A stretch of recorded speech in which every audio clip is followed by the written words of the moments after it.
Dzień dobry. Dzień dobry, Pedro. Patrzcie, jaki gangster. Jedziemy zobaczyć dinozaury.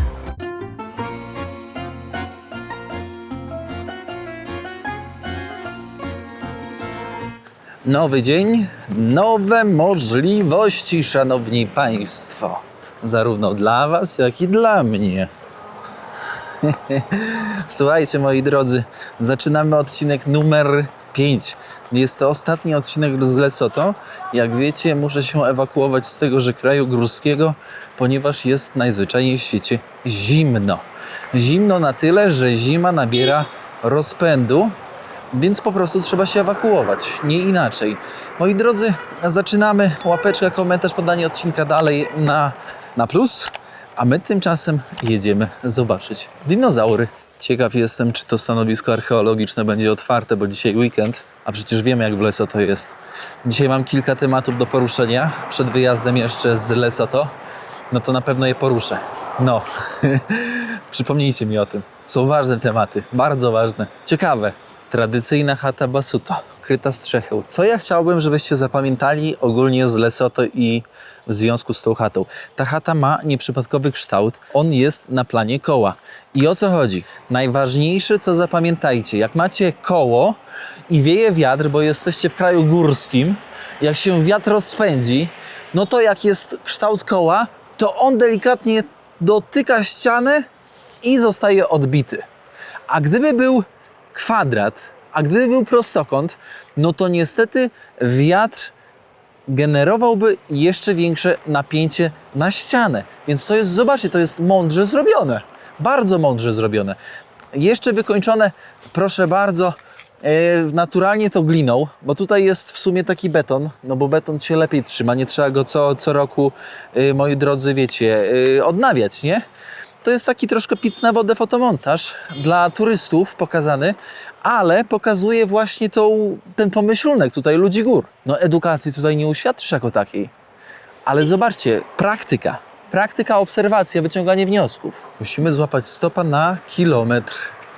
Mandarynki można kupić, jabłuszka można kupić.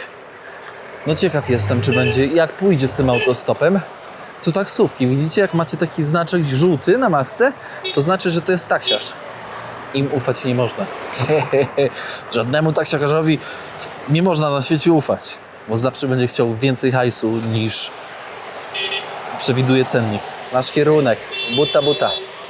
Ale my się wcześniej trochę zatrzymamy. Znaczy wcześniej, no my się zatrzymamy za 6 km na te dinozaury, moi drodzy. Tutaj z kapitanem idziemy. Za mną stacja benzynowa i powiem wam tak, kraj mały, 2 miliony ludzi, ekonomia słaba, wręcz uzależniona od RPA i od innych krajów, głównie od RPA. I słuchajcie, cena paliwa w Lesotho rozwala mózg. Jak widzicie, cenę 25 Loti, 30 za diesel Loti, to jest cena między 6 a 7 zł. Benzyna 93 będzie kosztowała około 6 zł, a diesel prawie 7. Czujecie? To jest cena, którą my mamy w Polsce. I teraz zarobienie tutaj 1000 zł, nawet pracując w hotelu jako sprzątaczka, jest naprawdę trudnym zadaniem. Mówię wow, jeżeli cena paliwa jest tak droga, to wszystko jest drogie dla lokalnego. No bo umówmy się, no dla mnie jako dla turysty, który wypada, no to ja jestem w stanie to przełknąć. Wow. I don't have watch. No watch. Słuchajcie, wkurzają mnie te butelki pijackie. Wiecie, jak oni tutaj dużo alko piją? W głowie się nie mieści. Jest jakaś impreza czy coś, od razu alko. I tutaj w ogóle też sprzedają takie piwko z tym, piwko z whisky też, nie? Pomieszane, więc to jest mocny temat. Holender. Ja łapię stopa, no. Łapię stopa tutaj z ziomeczkami, bo co ja mam robić? No, dawaj, szeryfie. A, cholera. Nawet Paweł obok nie pomógł na złapanie. No ale nic, spróbujemy, no. Pomalutku, na spokojnie. Tutaj Adam wpadł pogadać. Ty, spokojnie tutaj, spokojnie życie płynie, mówię ci. Corona importowane, Heineken importowane.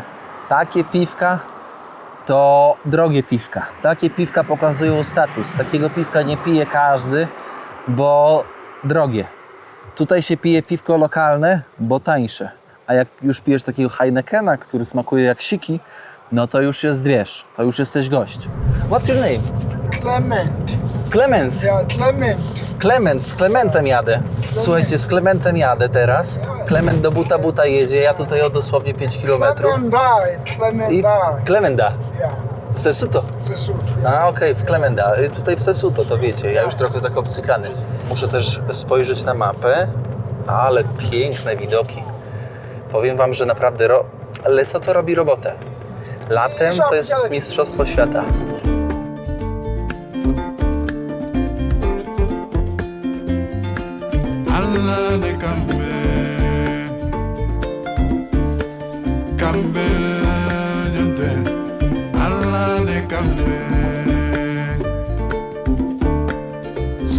Przejechaliśmy z Clemensem za daleko trochę. No nic, będzie trzeba posandałować od drugiej strony. Co w tamtą stronę gdzieś. Ty, może ja bym do fryzjera wskoczył? Zobaczcie, jak fajnie zrobione. Hiskop haircut. Ziomek fajnie sobie, wiesz, tutaj namalował. Ja powinienem sobie odwalić taką fryzurkę. Wtedy by był szacunek na osiedlu. Tutaj od razu wysiadasz, już chłopaki chcą, wiecie, pomagać. Wszędzie macie takie szyldy ręcznie robione. Ręcznie robiony szyld ma swój klimat. Ale też pokazuje, że ludzie nie mają w kraju pieniędzy. Tutaj Clemens na autostopie mówi, no nie, ja cię 5 km nie będę brał. Ja mówię, ty, no wskoczę i wyskoczę. No i tak pogadaliśmy, no i się zgodził, żebym z nim pojechał. Ale tak to po prostu nie chcą brać na takie krótkie dystanse. Nie wiem, o co chodzi.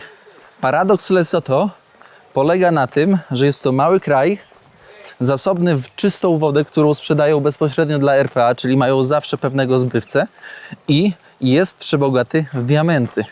No i rzecz jasna też, że złotko się znajdzie i inne pierwiastki, ale wygląda kraj dosłownie tak, jak tutaj widzicie na załączonym obrazku. Czasem zdarzy się jakaś troszkę lepsza chata, bo ktoś na przykład w kopalni złota pracuje, bądź pracował w latach 90. jeszcze, 80. w RPA. No jakoś tak żyćku leci. What? Come on! Hey bro, come on. This is... Hey, wait. Brada. Patrzcie, jaki gangster.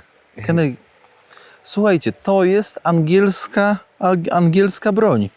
To należy, kurde, no muzealny eksponat. Proszę zobaczyć. Wow, so nice, brother.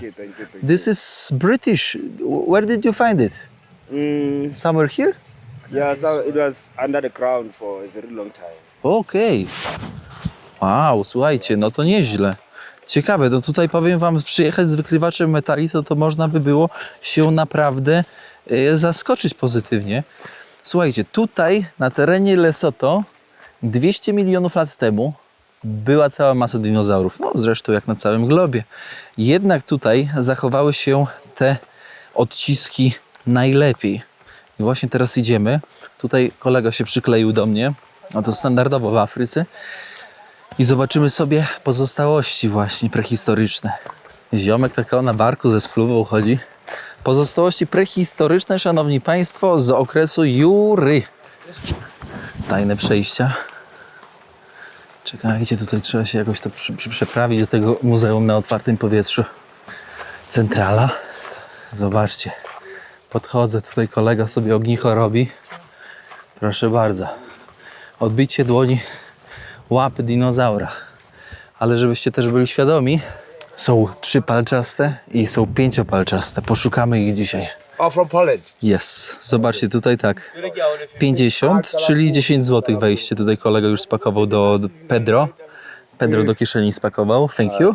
It's good. Moi drodzy, to jest Pedro. Pedro będzie dzisiaj naszym przewodnikiem, będzie nam opowiadał, a ja będę wam to przekazywał. Dzień dobry. Dzień dobry, Pedro. Hello. So nice pronunciation, bro.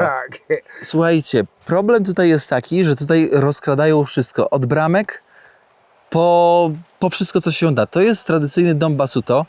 Tutaj za zgodą Pedro, can we go inside? Yeah, we can. Za zgodą Pedro możemy wejść do środka, żeby wam pokazać. Tutaj kiedyś Yeah, była we have to centrala. put some Tak, no trzeba tutaj zrobić porządek, no ale turystów nie ma i porządku nie ma, nie? Więc tutaj ogólnie jest speluna, żeby tutaj, no tutaj się spożywa. Ale co chcę wam pokazać, zobaczcie jak jest zbudowany dach. Zobaczcie, tutaj pali się ognisko, fire. Exactly.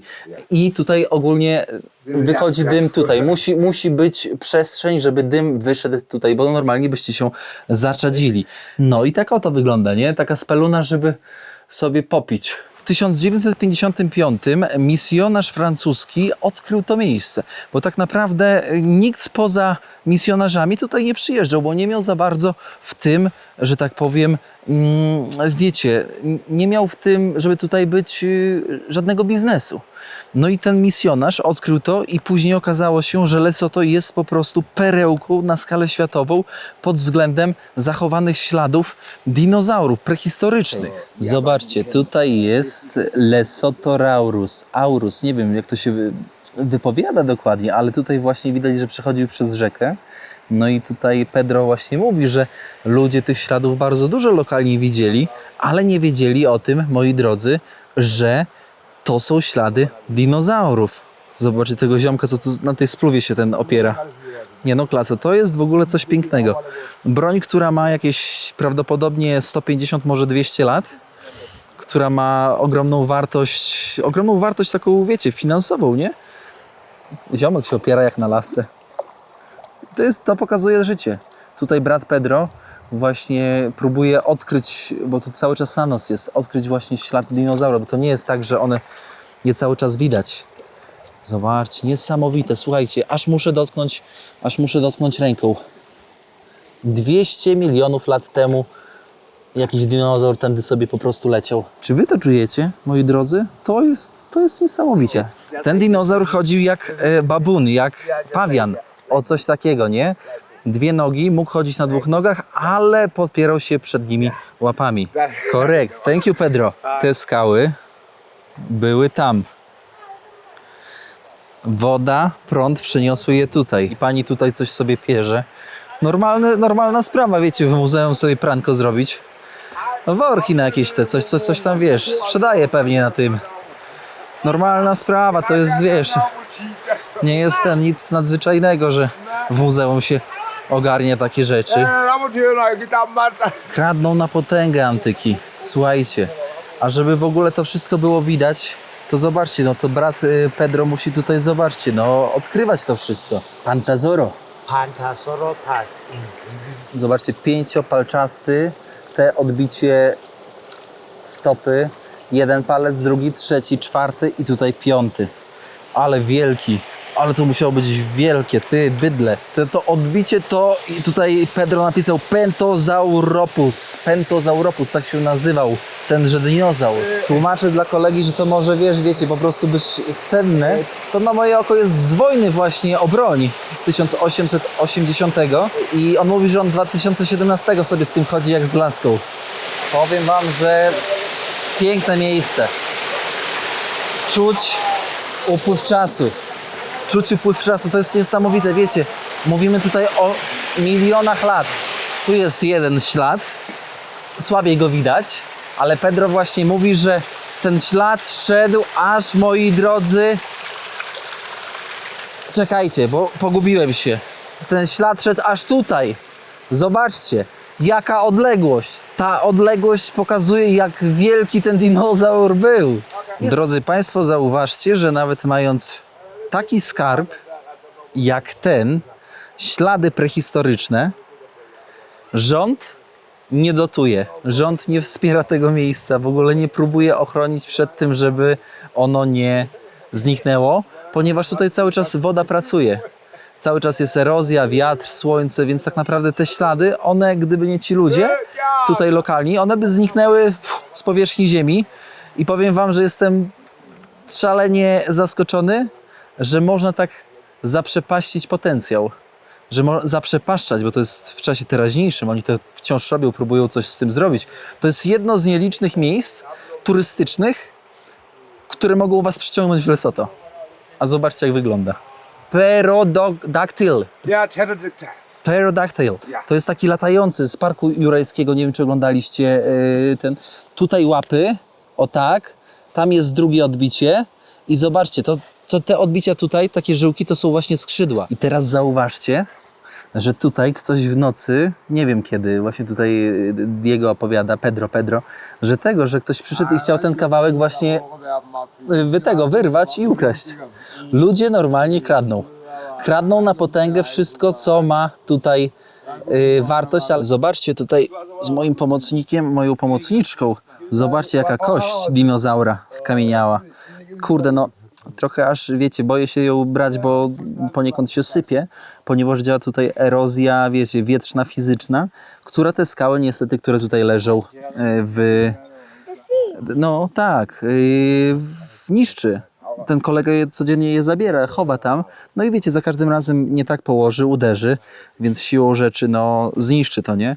No zobaczcie, ewidentnie tutaj widać staw. Duży, nie? Tutaj zobaczcie, prawie jak koleżanka. Nie, to za ciężkie. Okej. Za ciężkie. Malutki brzdącu. Proszę. No piękna wycieczka, moi drodzy. My ruszamy dalej. Żegnamy się z Pedro i co? I lecimy. Zostawiam wam wyzwanie. Lesotho. Miejsce z dinozaurami na północy Lesotho, na północy kraju.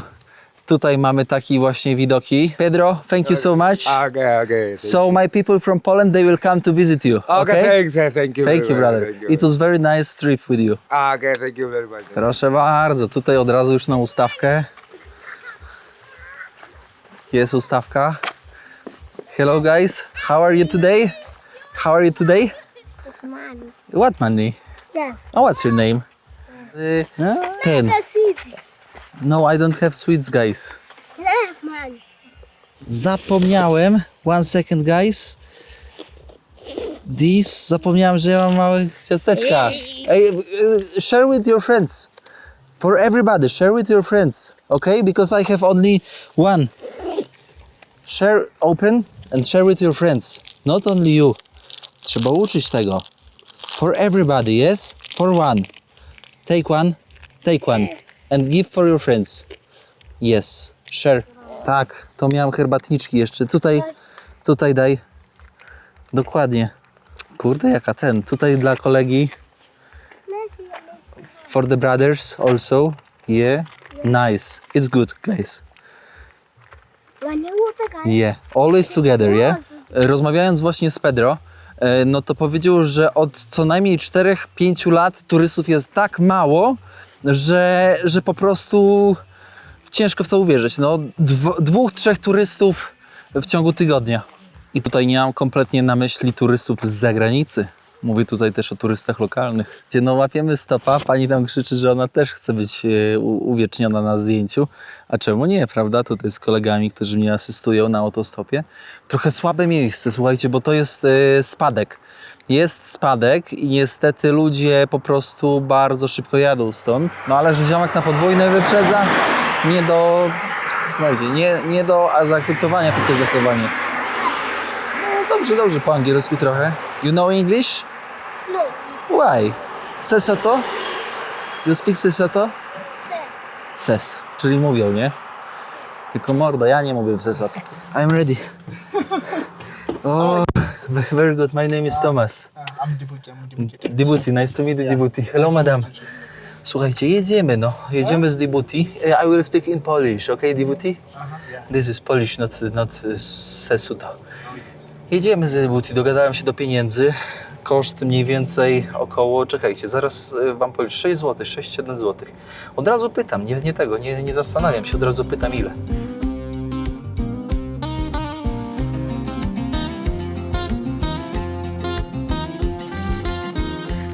Gliny nas zatrzymały za prędkość. Ziomek jechał 60, babka mu powiedziała, że 65 i że mandat. Mówię, jechaliśmy tak wolno, że tego się nie da w ogóle określić. I zobaczcie, ile samochodów stoi. Wszyscy są za speed limit. Patrzcie na to. Ale jajca, kolejny za speed limit, czyli za prędkość. To mi śmierdzi na kilometr, szefie. To bardzo śmierdzi. Co ja tam mam wlecieć? Dorabiają sobie w weekend? سلامات If I want to rent the flat for 1 month in capital in Maseru, how much it's gonna cost you? It's gonna cost you 1.5. 1.5, to słuchajcie, to rand, czyli to by kosztowało około 350-400 zł. 350, 1500 to jest 350. Słuchajcie, za miesiąc wynajęcia mieszkania w stolicy. 350-400 zł. Wow, niesamowite. Jak porównamy to do cen panujących w Polsce aktualnie, w Warszawie, w Białymstoku, w Wrocławiu, szok. Jaka różnica. Chyba trzeba się przeprowadzić, co?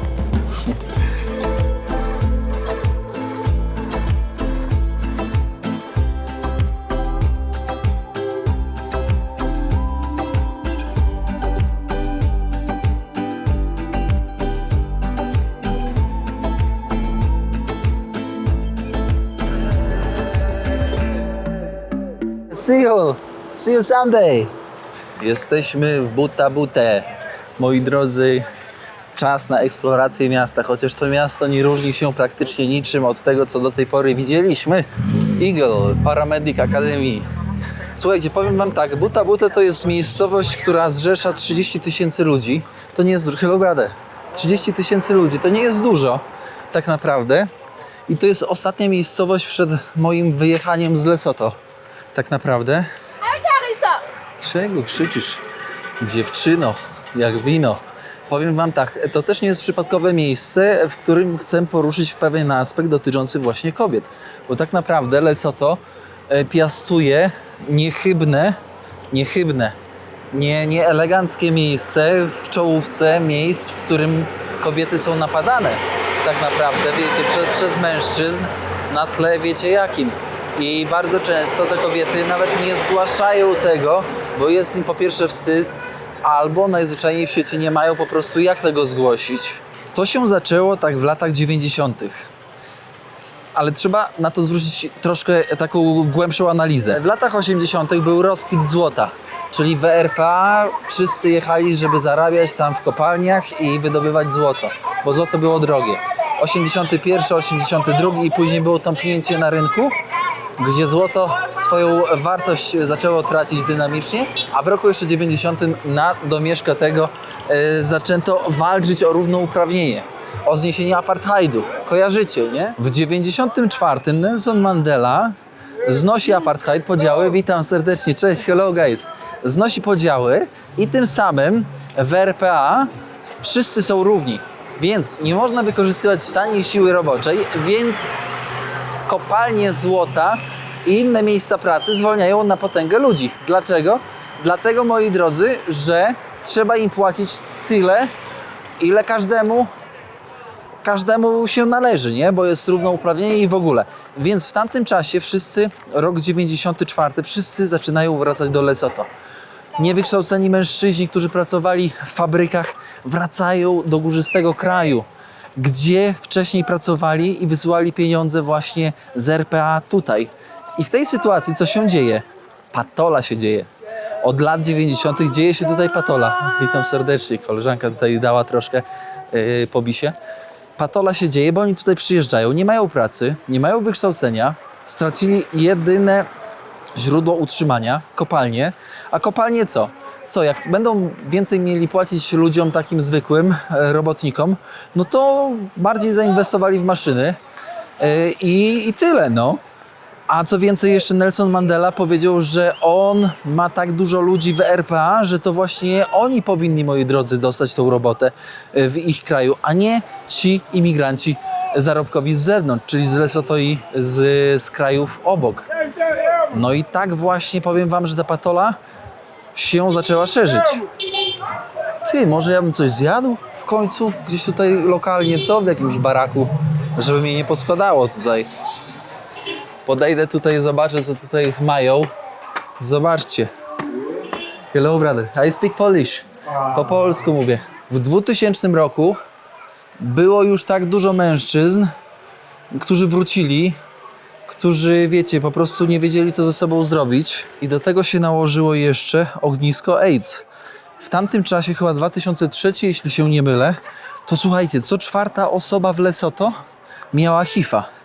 I teraz Wyobraźcie sobie, jak mocno zaczęli w ogóle przeciwdziałać temu. Na każdą skalę zaczęto rozdawać wszędzie praktycznie środki antykoncepcyjne, właśnie dla mężczyzn głównie, którzy, wiecie, którzy no niestety nie respektowali tej wiedzy, no byli nieświadomi bardzo często. No mężczyzna, który jest po spożyciu, no to wiecie, jak to wygląda, nie? Supermarket. Burę ponure są te miasta w Lesotho. Takie, że no, aż się przykro patrzy. Tak jakbym chciał mieszkać w stolicy przez jakiś czas, to powiem wam, że w takich małych miejscowościach to pod żadnym względem.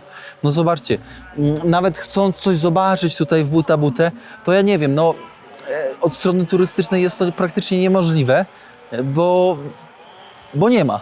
Dla mnie największą wartością dodaną w takim podróżowaniu to jest obserwowanie właśnie lokalnych ludzi. Jak oni sobie realnie radzą, co robią, jak spędzają czas. Rozumiecie, taka wiedza, która dla niektórych może wydawać się zbędna, a dla mnie to jest złoto. Powiedzieć wam ciekawostkę?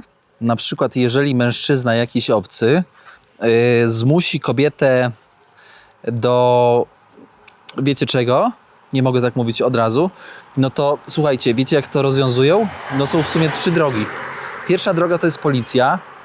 Druga droga to są przeprosiny oficjalne przez tego gościa i rodzinę tego gościa do niej i do rodziny. A trzecia opcja, kuriozalna wręcz, ale ma miejsce. Czekajcie, że mi nie syknęli kamery. To wyobraźcie sobie, że taki gość, który dopuścił się takiego czynu, to żeni się z tą dziewczyną. Czujecie to? Żeni się z nią. Ale jaja. I to jest naprawdę, to daje dużo do myślenia, jak to tutaj działa, bo widać, że niekiedy wstyd jest większy. O, że mi nie skroił kamery, bo się tak cofnął. Bo wstyd jest większy od... Witam serdecznie. No. Ja tu sobie, wiesz, mandarynkę jem. Mordo. I wstyd jest większy od tego, co się wydarzyło, nie? Bagatelizowanie tematu, a przecież wiemy, że takie sytuacje pozostawiają ślad na całe życie.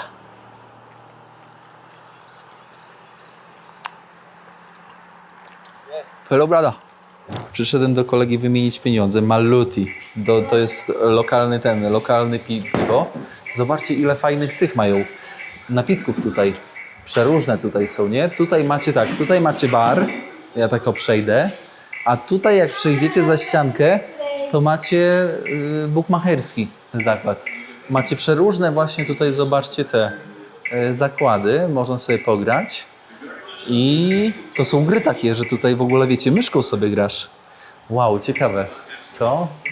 Zobaczcie, można pieniędzy stracić. Można. Słuchajcie, wymieniłem randy na Loti, żeby mieć pamiątkę z Lesotho i mogę jechać na granicę. Sobie spokojnie. Szanowni Państwo, czas najwyższy zakończyć odcinek, podziękować Wam za wspólne sandałowanie po Lesotho, jednym z najmniej znanych krajów w Afryce i bym zaryzykował stwierdzenie w świecie. Kto z Was słyszał o Lesotho przed rozpoczęciem tej, moi drodzy, serii? Dajcie znać w komentarzach, nie wstydźcie się powiedzieć, że nie znacie, bo tak naprawdę to nie jest żaden wstyd. Tak się zdarza, moi drodzy. Bardzo Wam dziękuję za tęże serię, za te 5 odcinków. Zostawcie łapeczkę, komentarz, podajcie odcinek dalej i co? Dajcie znać, jak wyszło, czy Wam się kraj podoba, czy nie podoba, jakie zrobił na Was wrażenie. Ja Wam powiem szczerze, że to jest jeden chyba z nielicznych krajów w Afryce, w którym po prostu mógłbym, a może inaczej, chciałbym pomieszkać chwilę, 2, coś w stylu może miesiąca, 2 miesięcy, 3, pomieszkać, pobyć tutaj, pojechać w góry. Niestety ta wizyta teraz w Lesotho w trakcie zimy no nie jest zbyt przychylna, bo temperatura w nocy po prostu jest bezlitosna, ale wiem i czuję to głęboko w sercu, że wrócę tutaj do Lesotho, kiedy będzie lato i pojadę sobie w góry. Ha. Dlaczego? Polubiłem ten kraj, polubiłem tych ludzi, polubiłem tą energię, która tutaj bije.